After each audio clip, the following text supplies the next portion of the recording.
Hi, I'm Rob Snyder, National Service Manager for Gripnail Corporation. And today's video is going to be on changing a load cylinder. This will cover the machines, the 7005, the 7105, and it'll help on the PP50s on setting up the V-block, our multi-head welders. So the next thing you may ask is, what is the load cylinder and why would I have to replace it? This is the cylinder that places the pin on the head every time the machine cycles. It has a hexagon shaft and it's spring returned. It's air out and spring return. So what you would want is this hexagon shaft not to rotate. But after doing thousands of pins, there can get a lot of wear. This can actually start leaking air, or it'll get a lot of play in it, which will make your V-block, which goes onto this, have a lot of play. And the proc sensor that senses that V-block can get out of position. And it can also cause the machine to lock out.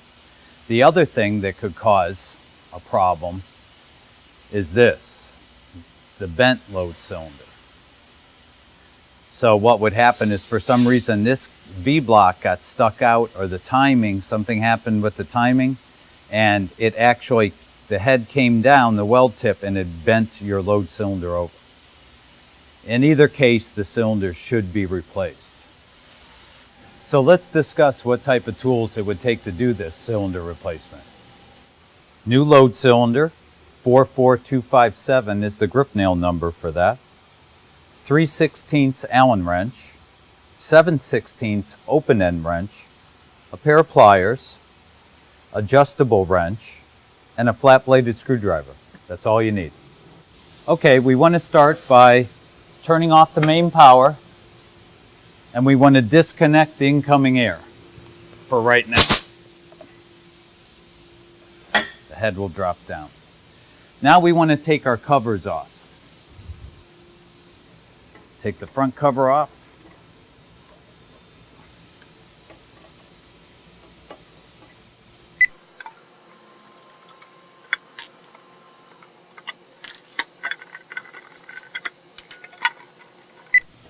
Okay, there are 4 screws to this safety guard in the front.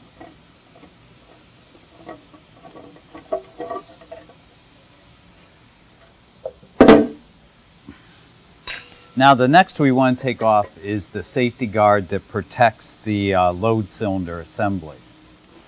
On the operator's right side is the wing nut and washer.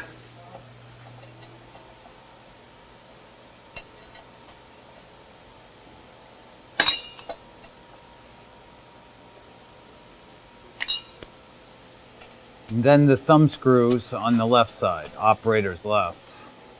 Thumb screw and washer.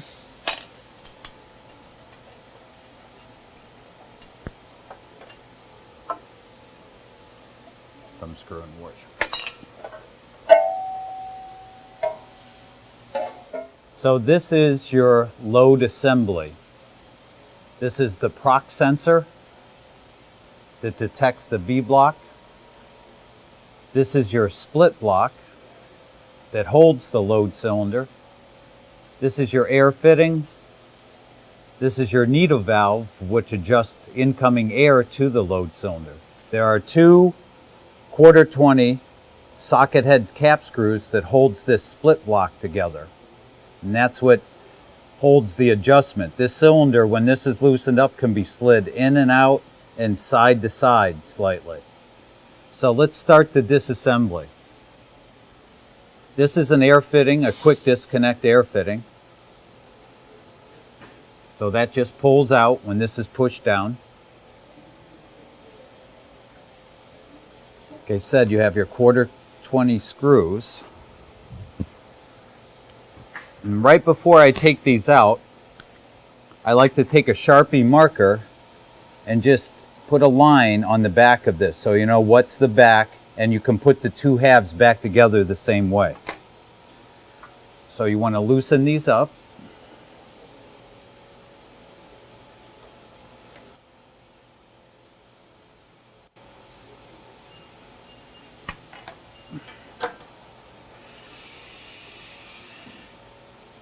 Then you can take out the screws, socket head cap screws. They're 1/4 20s.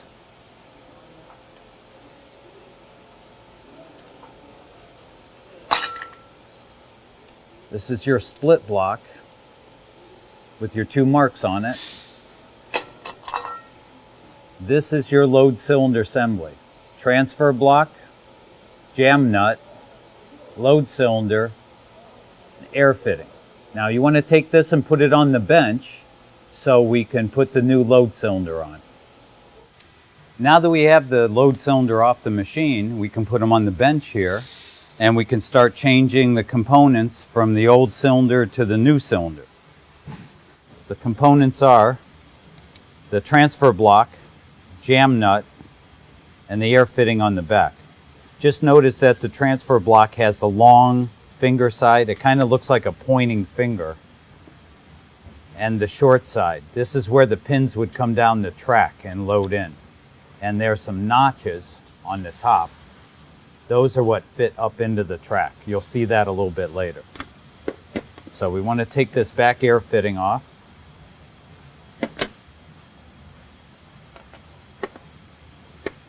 Then we want to hold this transfer block and loosen up that jam nut. It's got pulled back on that load cylinder a little bit. Then you can turn that off. And you can take your jam nut off.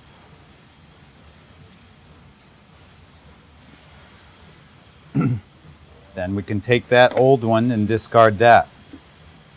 Now we have our new load cylinder. It has a protective cover on the front. You take that off. Take the plastic off. There's a guard on the back. Most cylinders come with this nut on the front. Make sure you don't use that. It doesn't apply to our application. You want to take that nut and discard it. Now you have your load cylinder ready to reassemble. I usually take a little bit of pipe dope, put on that back fitting so it doesn't leak any air.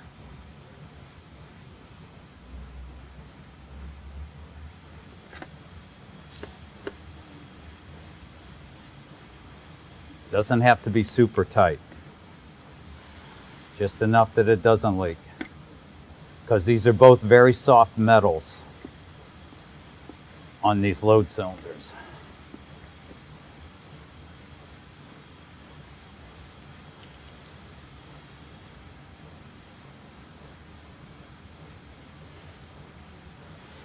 You want to make sure that jam nut's down all the way to the bottom of the threads. Then you can put your new transfer block on, or the old transfer block on the new cylinder. Spin that all the way down. Then you want to hold the transfer block. Spread that out a little bit so you can get your wrench on it. Now you want to tighten up on that. And when you tighten this up, you just want to try to align the flats on the nut so they're flush with the top, the flats on the nut. So that's back together, and that's your new load cylinder, and it's ready to be reinstalled. This is a drive head bracket off of a multi-head welder, but I can take it off, and this is a good way to show you how it's the same exact loading system that's on our other machines, the 7005 and the 7105 glider. So this is what it looks like from the bottom, and this is how you'd want to set it up. There's the long finger part of the transfer block, and then there's the short side of the block. That should line up with the slot where the pins come down. So when the pin comes down, it's not sticking out into the track. It can come in and it can go back into the notch. you don't want this shoulder too far back, because if it did, this pin would come in and fall back, and this second pin would come in against it and lock it in place, which would also. So you want it even with this back strap of the track. And then when it comes out, it pushes this pin out of the way, loads the pin on the head, and then comes back, and this pin, with the force of the other pins, will come down and seat in place. That's how you want it. There's also another view. It's like from the front, I wanted to show you. This view shows how the height of the weld tip should be to the track, and also it shows these notches on each side. And you see these notches in the transfer block on each side. Those should fit down into the track, so when these caps come in, it can't get hung up on them. So it falls right in. And then when you want to load, it comes out, loads the pin, and comes back. So only one other side view I wanted to show you is the view from the side. And you can see the back of this notch, and you can see the side here, how that lines up nice and even and flat with that track. And there's not a lot of play in it. And it's not wedged up or down, because that would cause a jam up. You want it to come out nice and smooth and snap back on its own without a lot of play in it. So that's how you would line them up, and that's how you would use that information to set up your load cylinder on your machine. Okay, now we're ready to start assembling this and adjusting it as to what we just found out about how to adjust the V block or the transfer block. So you take your split block, lining your lines back up that we made.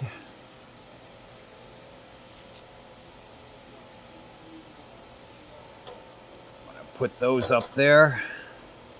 Just get it together loose, and then we'll make the adjustments afterwards. You want to take all the play out of it.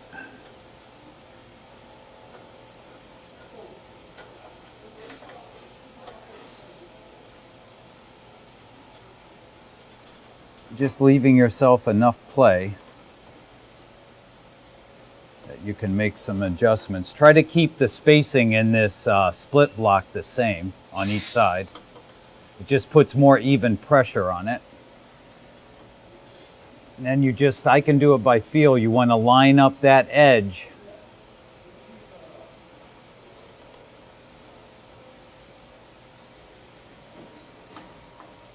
And feel your play. That looks good. Tighten that up snug. Now what you want to do is make sure, sometimes I readjust this proc sensor, because the proc sensor, when it comes back, has to sense this V block. If it doesn't, then the machine won't operate. When it comes up and when it reloads, it has to load. This sensor will go off and come back. In order to adjust this, all you'd have to do is loosen up these nuts, and you can adjust that up and down. This is just a screw-on connector on top of it. So that can be unscrewed and then put back on, because there's a slot in it and it only goes in one way, so the connectors can line up.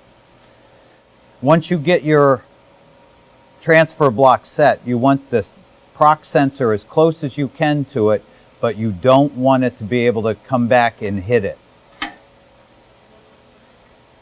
So that looks like it's good. So you just hook your air line back up, just push it in, make sure it makes good contact. This is your needle valve again for your air adjustment to the load cylinder. And then this is the time where you want to put some air back to the machine to bring the head up, so you can just make sure that you're doing some loads by hand to make sure everything's in the right position. Okay, put air back to the machine. You can either turn the machine on, or we can just load a few pins in the track.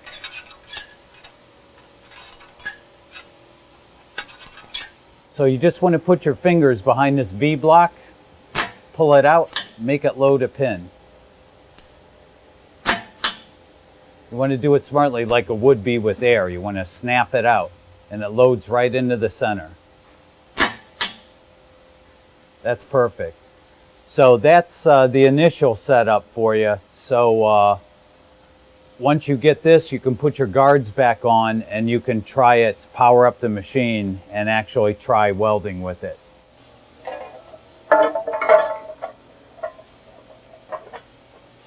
So you want to put your guard back on, put your washer on, wing nut,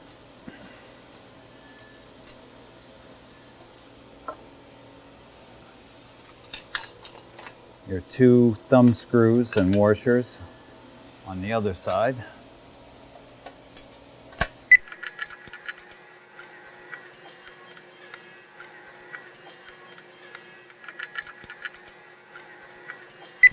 Now we can put our safety guard back on. 4 screws.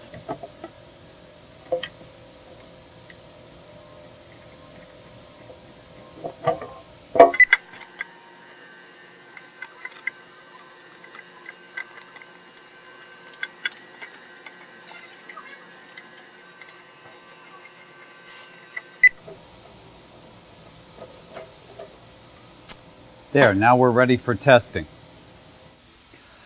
So what you want to check for is every time it does a cycle that it loads right dead center in the head and is captured by the upper tip.